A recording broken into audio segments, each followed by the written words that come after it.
This is USVI News, your Virgin Islands connection.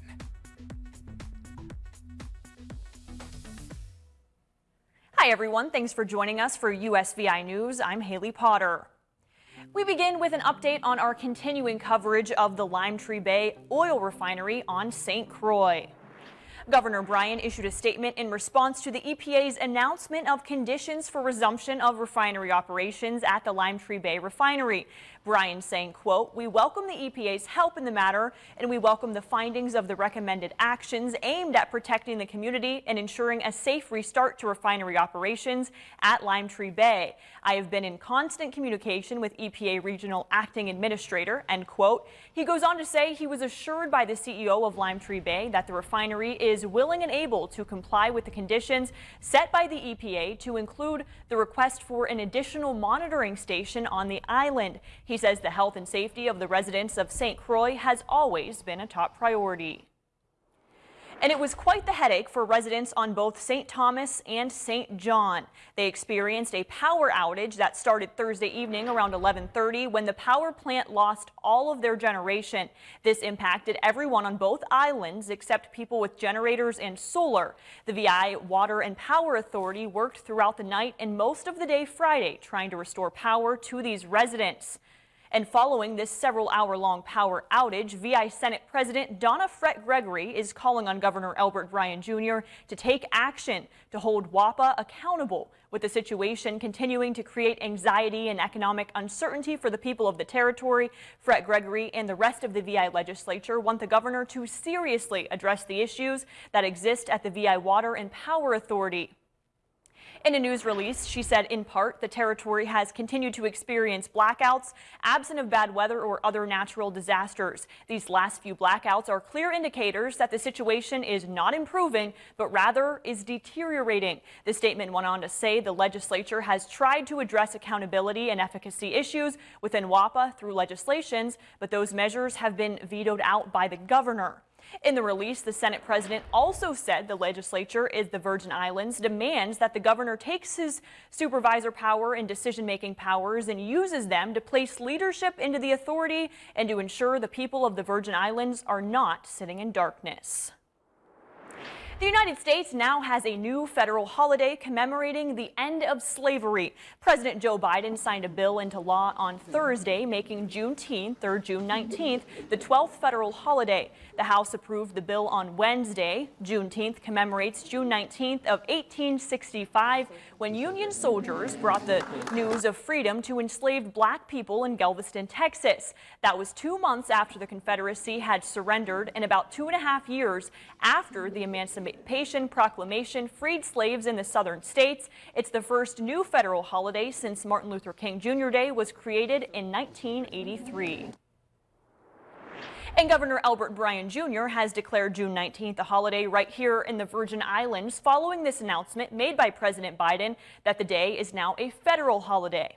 Bryan announced on Thursday an administration leave for all non-essential government employees and the closure of all government offices on Friday as the newly instated holiday is observed. He also announced the territory will officially observe the holiday on Saturday in accordance with the new federal law. Bryan says, quote, "Our country took an important step toward embracing the true telling of its history, and I thank President Biden, Vice President Kamala Harris, and the Congress for their bold leadership in officially marking this significant event in Black history." Now for a look at the latest coronavirus numbers right here in the territory. There are currently 92 active COVID cases across the islands, with 70 on St. Thomas, 19 on St. Croix, and 3 on St. John. And the fight for Puerto Rico's statehood continues in the nation's capital. This week, Congress held its second hearing of the year about the territory's future. Our Washington correspondent, Matt Knadler, explains where things stand right now. Gerardo Ramirez served in the U.S. military, and like all Puerto Ricans, he cannot vote for the commander-in-chief in a federal election. We are demanding Congress to respect democracy, respect the will of the people, because we're tired of waiting for them. The lack of what Ramirez calls basic American rights is why he and dozens of other pro-statehood supporters demonstrated outside the U.S. Capitol ahead of a U.S. House hearing on statehood this week. They lack voting rights. They lack citizen equality, and they're demanding that through statehood. Inside the Capitol Wednesday, the House Natural Resources Committee held its second hearing on a bill that would create a direct path to statehood for the island territory, home to 3.2 million Americans. The latest effort comes after 52% of the island's voters supported statehood in the November election. Puerto Rico's resident commissioner, Jennifer Gonzalez-Colon, and Florida Congressman Jared Soto are leading the effort. The bill follows the precedent established for Alaska and Hawaii, setting forth a binding, self-executing process to admit Puerto Rico as a state should a majority of the voters favor it. Earlier this year, a group of Democrats introduced a competing bill that would create a status convention where delegates, not the voters directly, would determine Puerto Rico's political future. That bill does not guarantee a path to statehood, nor the rights that come with it. Ramirez has been fighting for statehood since he moved to the mainland in 2006. He says the lack of progress is political. Numerous excuses. First of all, whether we're going to be Republicans or Democrats. So they worry about politics. They're not worrying about the rights of U.S. citizens in Puerto Rico. And that's why he and others like him are still fighting. In Washington, Matt Knadler reporting. Thank you, Matt. Parts of our region are still recovering from Hurricane Maria, and now FEMA, VITEMA, and other agencies are working to improve the response to any potential tropical storms and hurricanes impacting the territory. The organizations went through a 5-day workshop and have tips for families in the case that they would have to shelter in place for 10 days.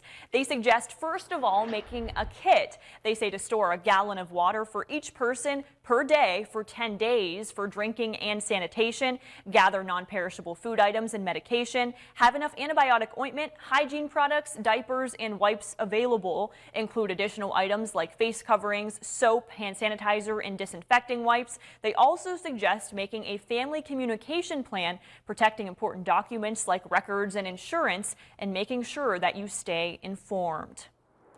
New today, Eastern Caribbean states are showing support for the USVI Governor Bryan's request to Florida Governor DeSantis. Bryan asked Florida's governor to reconsider a law blocking cruise ships from requiring proof of vaccination. Cruise ships want to get back on the waters and set sail from U.S. ports as soon as possible. Requiring passengers to be vaccinated is one way they plan to do that. But Florida Governor Ron DeSantis created legislation that bans cruise ships from embarking from Florida ports requiring proof of vaccination, arguing that it violates Florida health privacy laws. So Governor Bryan sent him a letter asking him to reconsider, saying the law should stifle the restart of the industry, which has lost billions during this pandemic. In his letter to Governor DeSantis, Governor Bryan wrote, in part, if nothing else, grant an exemption to cruise lines that have destinations in the Caribbean, as St. Thomas, one of the most popular ports of call for cruises in the Caribbean, is in the direct line of fire. Dominica Prime Minister Roosevelt Skerritt on the Eastern Caribbean states commended Bryan in a recent letter. And this comes as the U.S. Centers for Disease Control and Prevention lowered its travel warning for cruise ships Thursday from very high to high. They note the guidance is for travelers who are not fully vaccinated. The agencies say the chance of getting coronavirus is still high on cruise ships because the virus spreads easier in close quarters. They recommended unvaccinated people just avoid taking cruises altogether. They also say those planning a cruise should get tested 1 to 3 days before their trip and then again 3 to 5 days after their trip.